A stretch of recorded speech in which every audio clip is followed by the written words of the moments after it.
11월 8일 화요일 뉴스송화의 온라인 큐티를 시작하겠습니다. 오늘 큐티 본문은 출애굽기 28장 15절부터 43절까지고요. 제가 오늘 읽은 말씀은 31절부터 35절까지의 말씀입니다.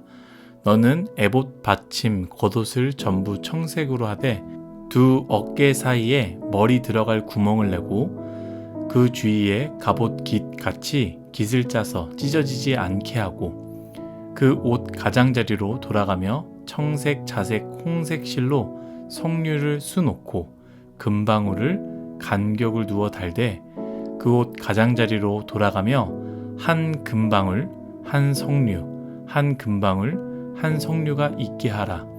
아론이 입고 여호와를 섬기러 성소에 들어갈 때와 성소에서 나올 때에 그 소리가 들릴 것이라. 그리하면 그가 죽지 아니하리라. 아멘. 오늘 여러분들과 함께 제사장 겉옷의 금방울, 죄의 용납을 의미하지 않는다. 제사장 겉옷의 금방울, 죄의 용납을 의미하지 않는다 라는 제목으로 큐티를 나누도록 하겠습니다. 샬롬. 오늘도 말씀으로 시작하신 여러분 주님의 이름으로 축복합니다.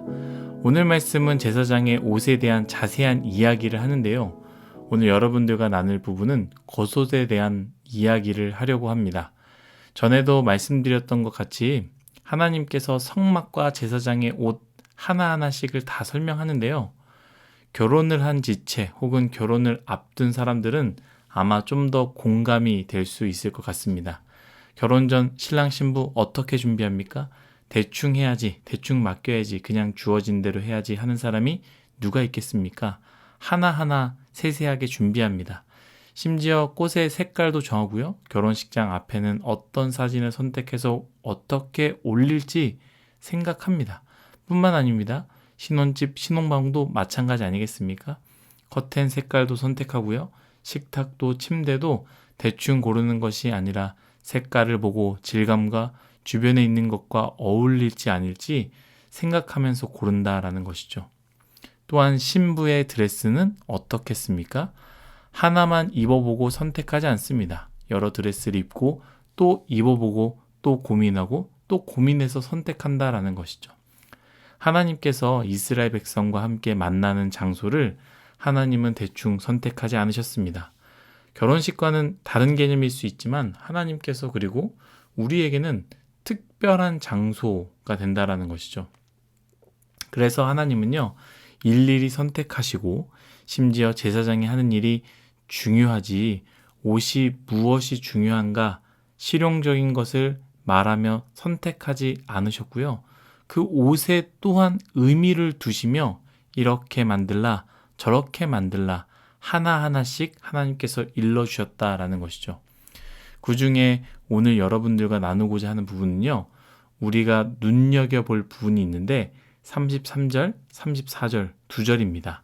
그 옷 가장자리로 돌아가며 청색, 자색, 홍색 실로 석류를 수놓고 금방울을 간격을 두어 달되 그 옷 가장자리로 돌아가며 한 금방울, 한 석류, 한 금방울, 한 석류가 있게 하라. 아멘. 하나님께서 이렇게 저렇게 옷을 만들라고 하면서 옷 끝에 방금 읽었던 것 같이 금방울을 간격을 두어 달라라고 하십니다. 옷 가장자리로 돌아가면서 한 금방울을 달고 한 석류수를 두고 한 금방울을 달고 또 한 석류수를 놓게 하라라는 것이죠. 그리고 나서 하나님께서는 35절입니다. 아론이 입고 여호와를 섬기러 성소에 들어갈 때와 성소에 나올 때 그 소리가 들릴 것이라. 그리하면 그가 죽지 아니하리라. 아멘. 아론이 여호와를 섬기러 성소에 들어갈 때와 성소에 나올 때 금방울에서 소리가 들릴 것이다 라고 말씀하십니다. 그러니까 하나님은요, 그곳에 금방울을 간격을 가지고 달라라는 이유는요, 단순히 미적으로 이쁘게 보이거나 눈에 보기 좋으라고 만들지 않았고요. 정말로 소리가 나도록 그 옷에 금방울을 달라라고 명령하신 것입니다. 그렇다면 하나님이 소리가 왜 나도록 하셨을까? 그 이유는요, 아론이 여호와를 섬기러 성소에 들어갈 때, 그리고 성소에 나올 때 소리가 날 것인데 이 말씀의 의미가 무엇입니까? 그 소리로 하여금 아론이 죽었는지 안 죽었는지 알게 될 것이다 라는 것을 말한다라는 것이죠. 곧 아론이 움직일 때마다 방울 소리가 나는데요. 만약에 어느 순간 방울 소리가 들리지 않으면 어떻게 된 것입니까? 아론이 죽었다라는 것을 의미하는 것이겠죠. 그러니까 성막 지성소에는요, 아무나 들어갈 수 없습니다. 그래서 하나님께서 말씀하신 대로 하지 않으면, 그리고 대제사장이 아닌 아무나 들어간다면, 그것이 비록 실수로 들어갔던 혹은 의도적으로 들어갔던, 또한 대제사장이 들어갔어도 하나님께서 말씀하신 대로 하지 않았다면, 그것이 아무리 좋은 의도였고 좋은 생각이라 할지라도 그렇게 행동하면 그곳에서는 다 죽게 되어 있다라는 것이죠. 그러면 그 안에 죽었다고 해서 시신을 수습하기 위해 아무나 또 들어가면 어떻게 되겠습니까? 그 사람들도 다 죽는다라는 것이죠. 그래서 대제사장이 지성소에 들어갈 때에는 금방울이 달린 옷과 함께 끈을 그 옷에 달고 들어가는 거예요. 그리고 소리가 나고 있으면 살아있다라는 것을 의미하고, 만약 들어갔는데 소리가 더 이상 나지 않았다면 죽었다고 판단하여 그 줄을 당겨서 시신을 끌고 나오는 것이죠. 그러니까 만약에 아론이 대제사장이고 그 옷을 입고 들어갔는데 죄가 있고 그 안에서 죄를 범한다면, 하나님께서 원하시지 않는 행동을 하고 자기 뜻대로 마음대로 행동을 하면 그곳에서 죽임을 당할 수 있다라는 것이죠. 저는 이 말씀을 묵상하면서 들었던 것은요, 하나님께서 우리에게 거룩한 제사장의 옷, 곧 예수 그리스도의 보혈을 말미암아 누구에게나 하나님께 나아갈 수 있는 길을 허락하셨습니다. 그러나 그것이 계속 죄를 범해도 괜찮다라는 의미는 아니다라는 것이죠. 우리가 하나님의 은혜로 제사장의 옷을 입었어도 하나님의 뜻대로 살아가야 하고요. 제사장의 옷을 입었어도 우리는 죄를 멀리해야 됩니다. 예수 그리스도의 보혈로 말미암아 우리가 피 묻은 가죽옷을 입음으로 용서를 받았지만 그것이 계속 죄를 지어도 괜찮다라는 게 아니에요. 구원에 관한 잘못된 교리를 가진 이단들이 이 부분에 대해서 무엇을 말합니까?